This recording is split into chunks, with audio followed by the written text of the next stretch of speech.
O Cristo Consolador, o jugo leve. 1.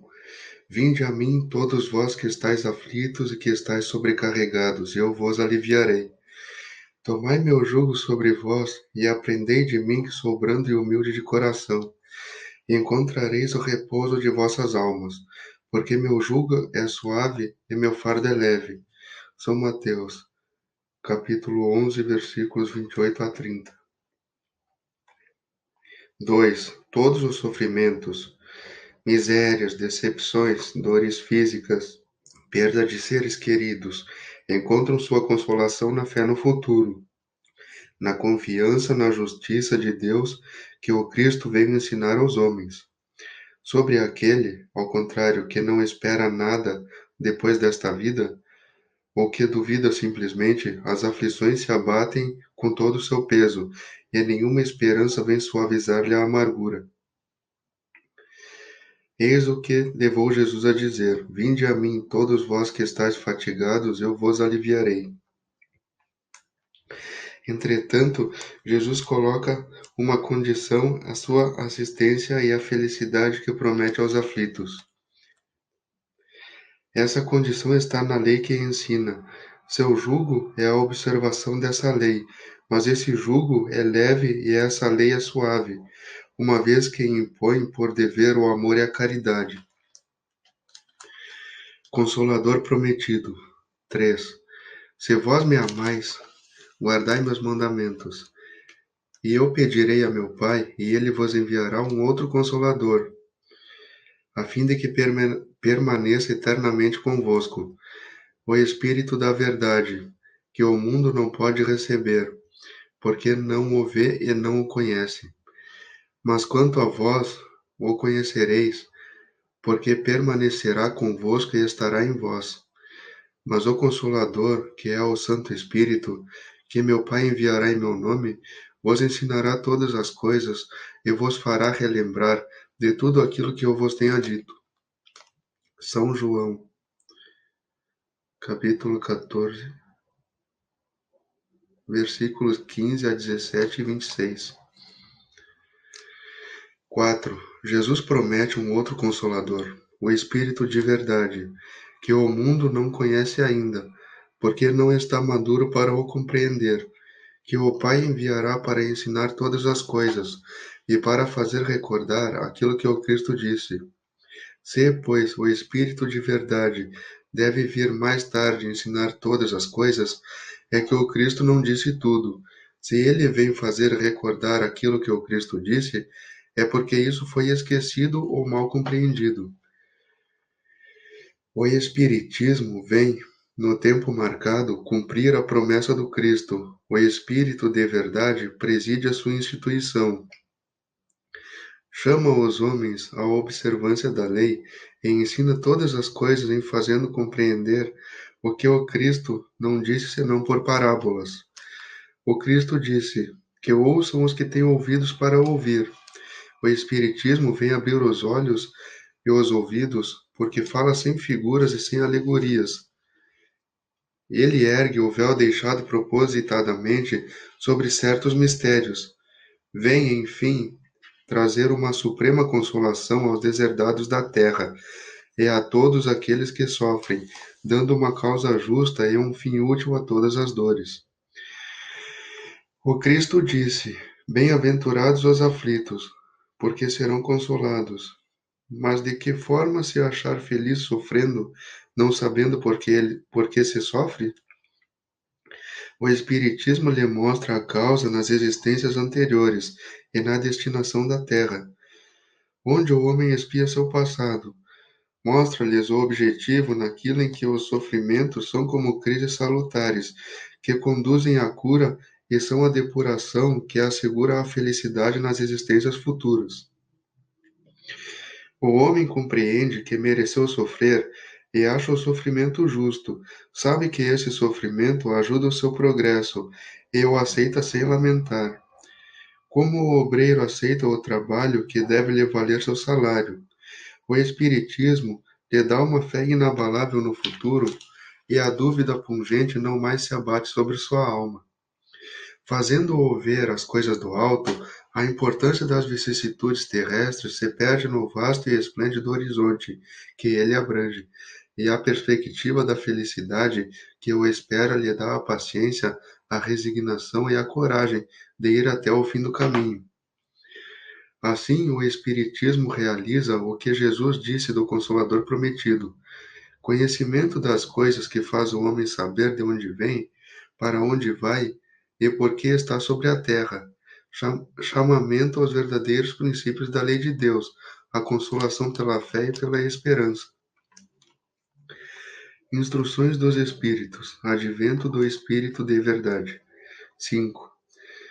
Venho como antigamente entre os filhos transviados de Israel trazer a verdade e dissipar as trevas. Escutai-me. O Espiritismo, como antigamente minha palavra, deve lembrar aos incrédulos que acima deles reina a verdade imutável. O Deus bom, o Deus grande, que faz germinar a planta e eleva as ondas. Revelei a doutrina divina. Eu, como um ceifeiro, reuni em feixes o bem esparso da humanidade. E disse: vinde a mim, todos vós que sofreis. Mas os homens ingratos se desviaram do caminho reto e largo que conduz ao reino de meu Pai, e estão perdidos nos ásperos e estreitos caminhos da impiedade.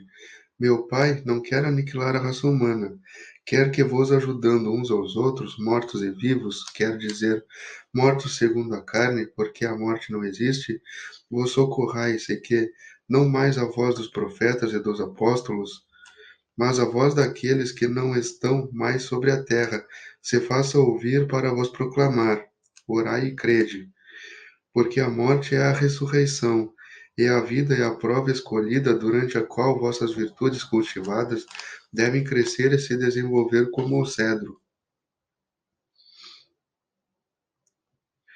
Homens fracos, que compreendeis as trevas de vossas inteligências, não afasteis o facho que a clemência divina coloca entre vossas mãos para iluminar o vosso caminho e vos conduzir, filhos perdidos, ao regaço de vosso Pai. Estou muito tocado de compaixão pelas vossas misérias, pela vossa imensa fraqueza, para não estender mão segura aos infelizes transviados, que, vendo o céu, tombam no abismo do erro. Crede, amai, meditai as coisas que vos são reveladas. Não mistureis o joio ao bom grão, as utopias às verdades. Espíritas, amai-vos, eis o primeiro ensinamento. Instruí-vos, eis o segundo. Todas as verdades se encontram no cristianismo. Os erros que nele se enraizaram são de origem humana. E eis que, além do túmulo, que acreditáveis o nada, vozes vos clamam, irmãos, nada perece. Jesus Cristo é o vencedor do mal. Sede os vencedores da impiedade. O Espírito de Verdade, Paris, 1860. 6. Venho ensinar e consolar os pobres deserdados. Venho lhes dizer que elevem sua resignação ao nível de suas provas, que chorem, porque a dor foi sagrada no jardim das oliveiras, mas que esperem, porque os anjos consoladores virão enxugar suas lágrimas. Obreiros, traçai vosso sulco, recomeçai no dia seguinte a rude jornada da véspera. O labor de vossas mãos fornece o pão terrestre ao vosso corpo, mas vossas almas não estão esquecidas, e eu, o divino jardineiro, as cultivo no silêncio de vossos pensamentos. Quando a hora do repouso tiver soado, quando a trama escapar de vossas mãos e que vossos olhos se fecharão à luz, sentirei surgir e germinar em vós minha preciosa semente.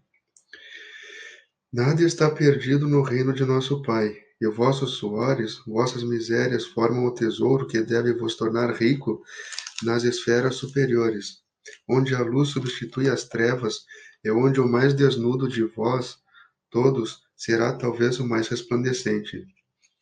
Em verdade vos digo, aqueles que carregam seus fardos e que assistem seus irmãos são mais bem-amados. Instruí-vos na preciosa doutrina que dissipa o erro das revoltas e que vos ensina o objetivo sublime da prova humana. Como o vento varre a poeira, que o sopro dos espíritos dissipe os vossos ciúmes contra os ricos do mundo, que frequentemente são muito miseráveis, porque suas provas são mais perigosas que as vossas. Eu estou convosco, e meu apóstolo vos ensina. Bebei da fonte viva do amor, e preparai-vos, cativos da vida, para vos lançar um dia livres e alegres no seio daquele que vos criou fracos, para vos tornar perfectíveis, e que quer que vós mesmos trabalheis vossa maleável argila, a fim de serdes os artífices da vossa imortalidade. O Espírito de Verdade, Paris, 1861. 7.